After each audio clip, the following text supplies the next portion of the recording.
In a world where evil parades as morality and decency, true love will not seem righteous. But it is quite possible that the love that is willing to get dirty in order to protect and love another is much deeper and more meaningful than the love that is expressed in a world without evil.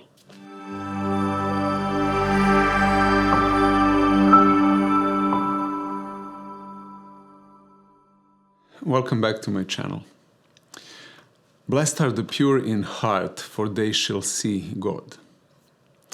This beatitude has three key elements. First, unlike previous beatitudes that deal with separate aspects of paradigm shift, this beatitude deals with the heart, that part of us which is quintessential to us. Second, this is the first beatitude in which God's name is mentioned.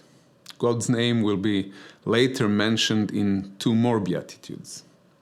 Third, this beatitude mentions eyesight. And we will start from the eyesight. In the interpretations of theologians that work for the system, the phrase, because they shall see God, is interpreted in terms of merit.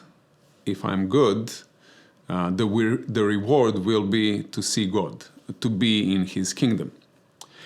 That interpretation is at the level of kindergarten teacher who cannot send the children to their afternoon nap, so she bribes them with the pudding. Jesus never bribes people. Instead, He shapes human heart. He said, the lamp of the body is the eye.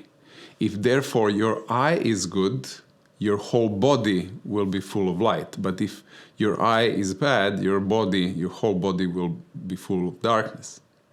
Therefore, the way we experience life and exist in the world depends on the eyesight.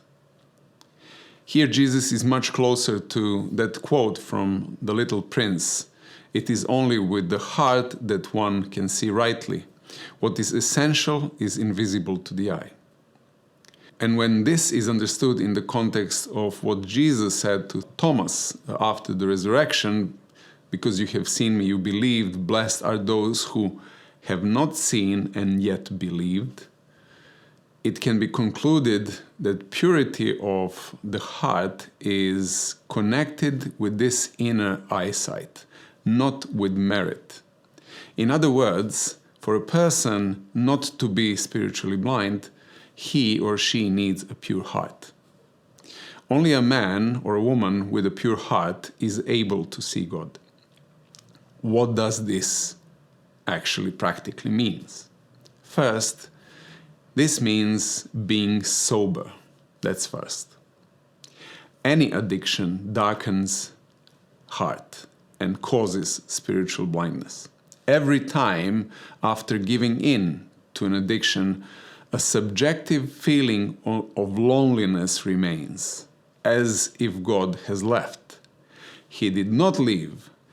We just cannot see Him because an intoxicated heart is unable to see what is essential. Addictions can be various: substances, entertainment, food, sex, gambling, toxic relationships, adrenaline, self-harm, perfectionism, anxiety, shopping, anger, worry, narcissism, workaholism, business success, etc., etc., etc.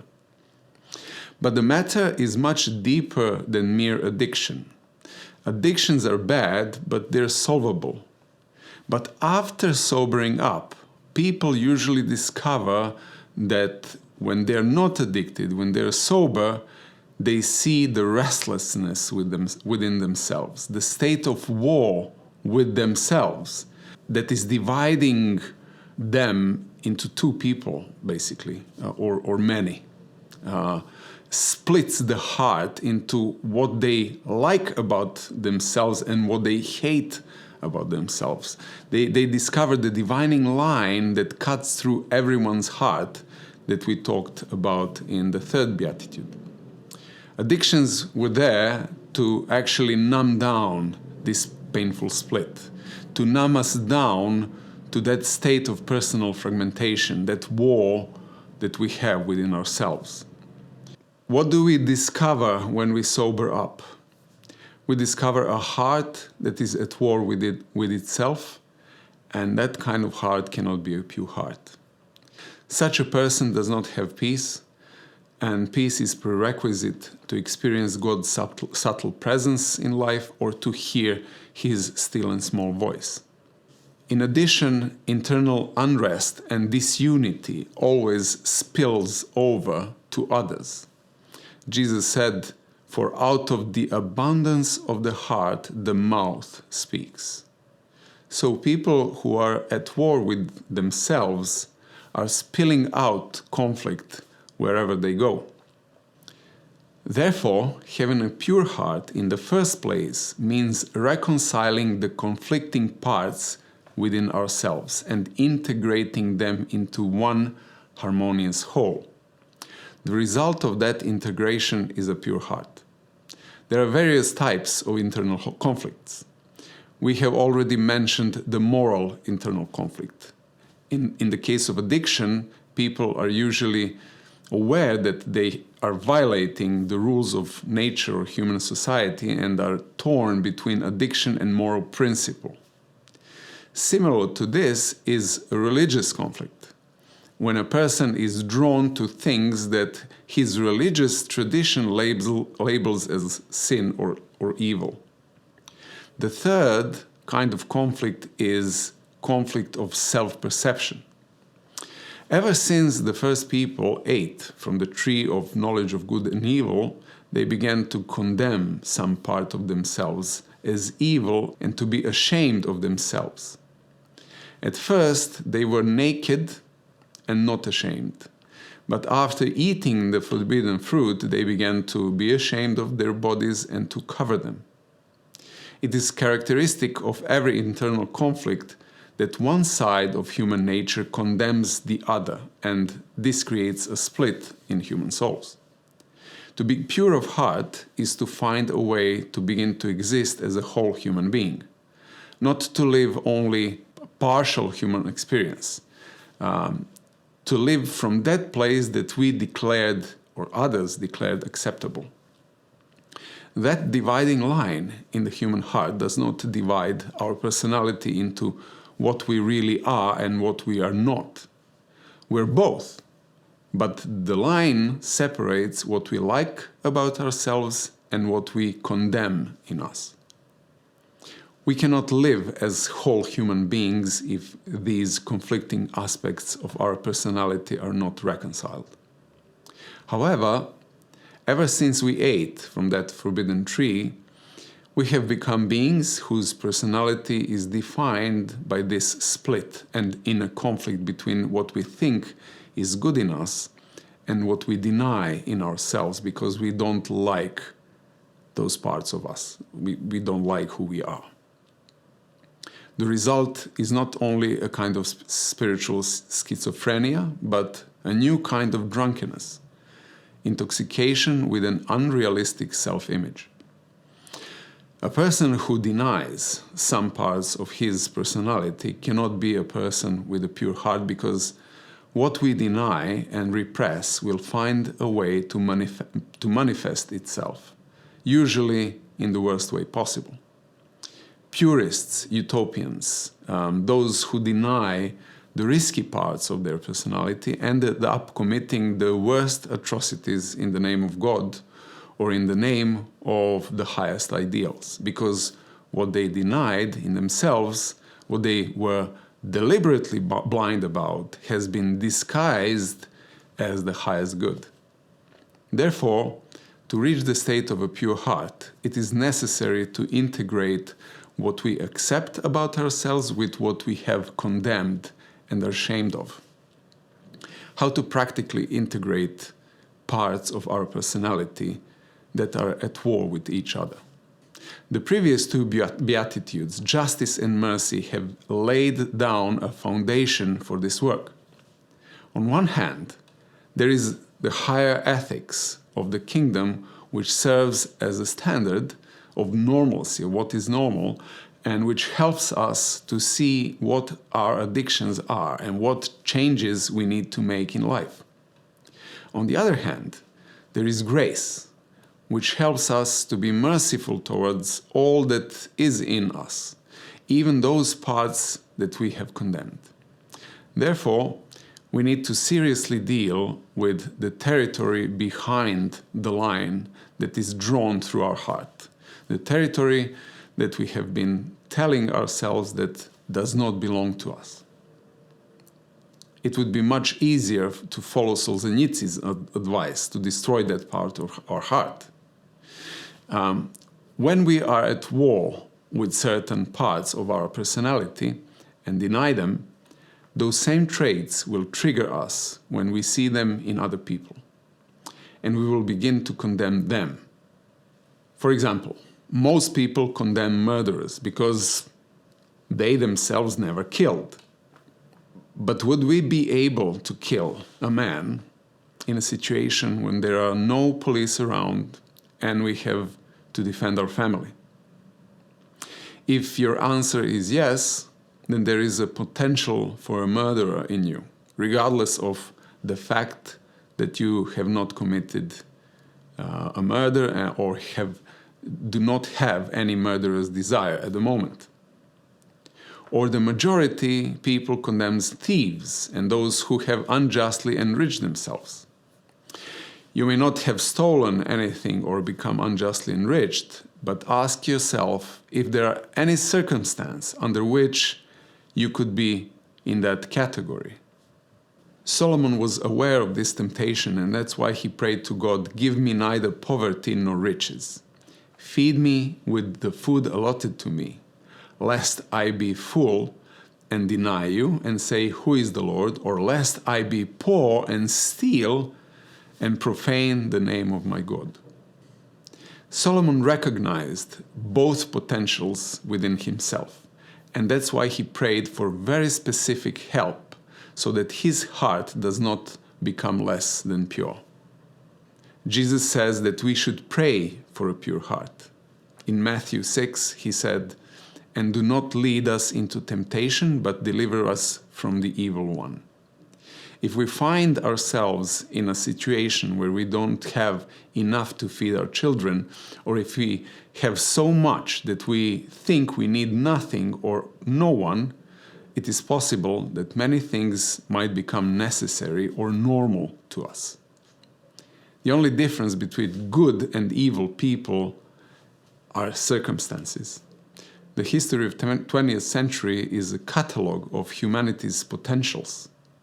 Not the potentials of Germans, Russians, Americans, whoever, but human potentials.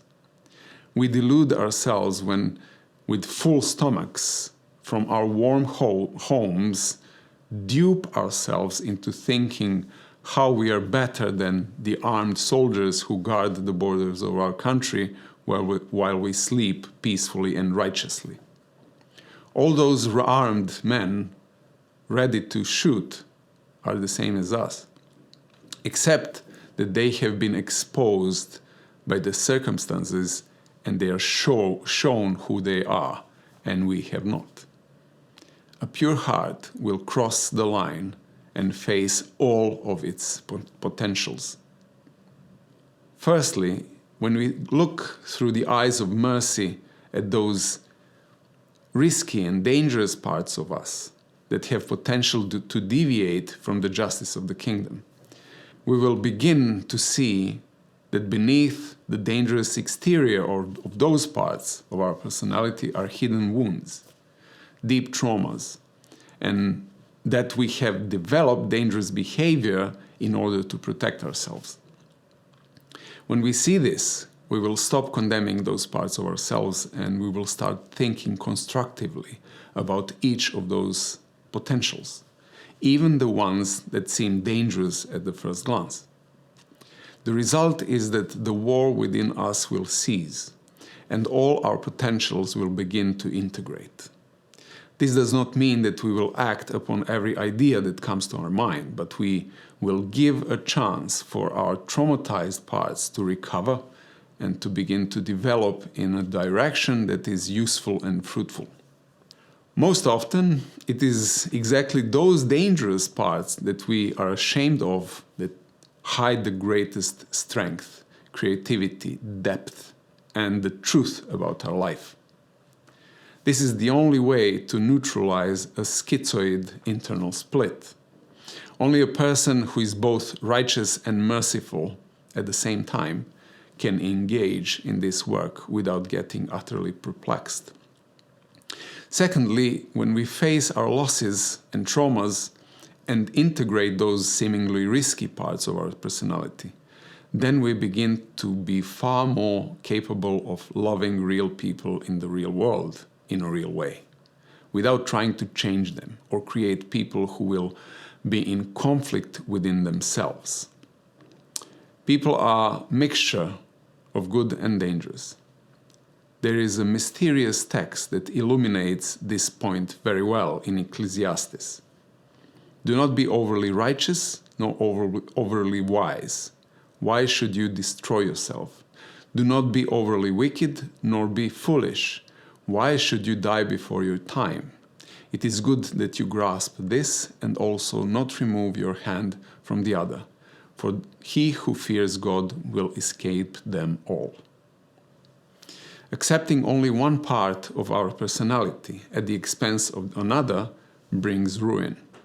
When we integrate both, those dangerous parts can become a tool of altruism. You know about that famous dilemma with the Nazis who come to your door and ask if you are hiding Jews, and you, as a righteous person, are hiding and protecting them. Would you, as a righteous person, tell the truth and send people to the slaughter, or would you, as a sinner, lie and protect their life? This very scenario happened in the Bible, actually. During the siege of Jericho, the Jews sent out spies to scout the city. The patrol chased them and they hid with Rahab, a local prostitute. The patrol asked her that very question, and she lied to them to protect the Jewish spies. Later in New Testament, she was listed as an example of true faith. An example of faith, but lies, and is a prostitute on top of that?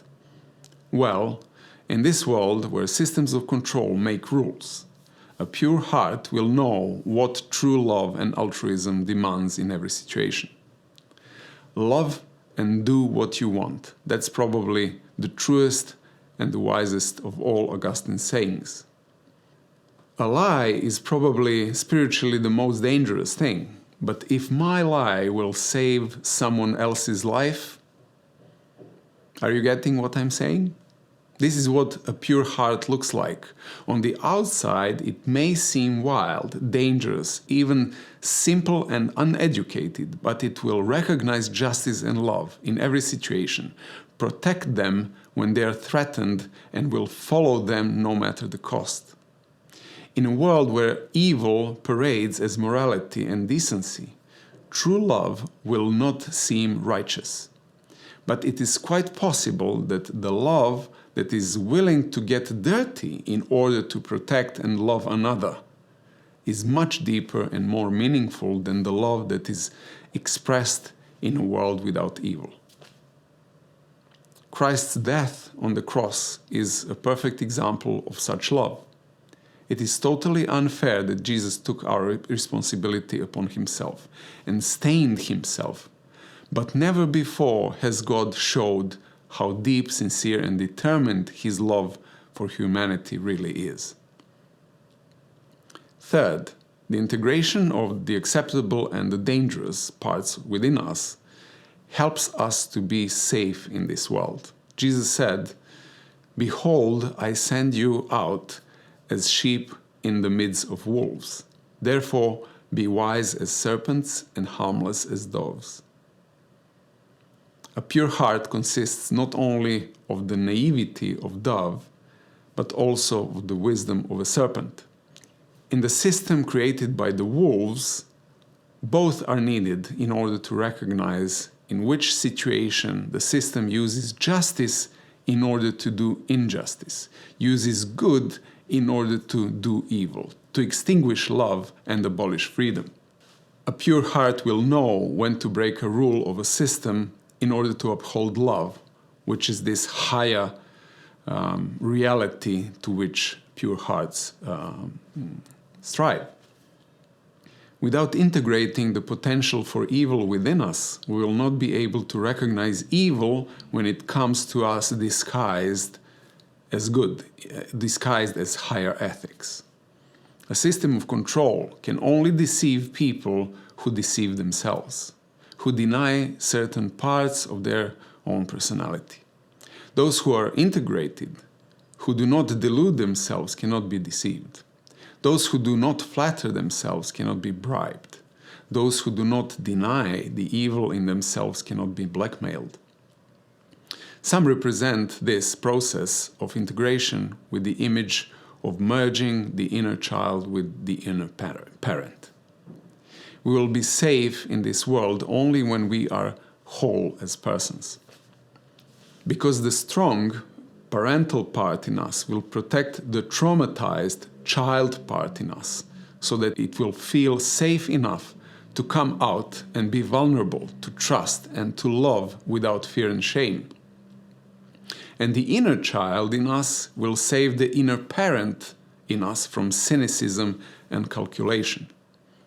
People who are integrated in this way are able to sincerely respect and love selfish people who are not interested in a paradigm shift. But they will also know how far they can go with them and protect themselves. The non-integrated people must either lobotomize themselves in order to experience any human contact or accept the harsh reality that treat every contact as a business transaction. They either fantasize that people are angels or they perceive them as devils. Finally, a pure heart sees the subtle signs of God's presence in life, appreciates His justice and mercy in changes within himself, and is able to hear His still and small voice on a daily level. God is love, and love consists of justice and mercy working together. When those two are integrated in us, then we become love as God is love. Paul said, "For who has known the mind of the Lord that he may instruct him? But we have the mind of Christ." Only love can recognize love with capital L. That's why when Jesus says, "Blessed are those who have not seen and yet have believed," He is not referring to blind dogmatic faith, but to a pure heart. A person with a pure heart sees God everywhere, and above all, he lives in his integrated heart, accepting in forgiveness and hope even the dangerous, traumatized parts of his own personality and of personalities of others. And that's why they can love their enemies.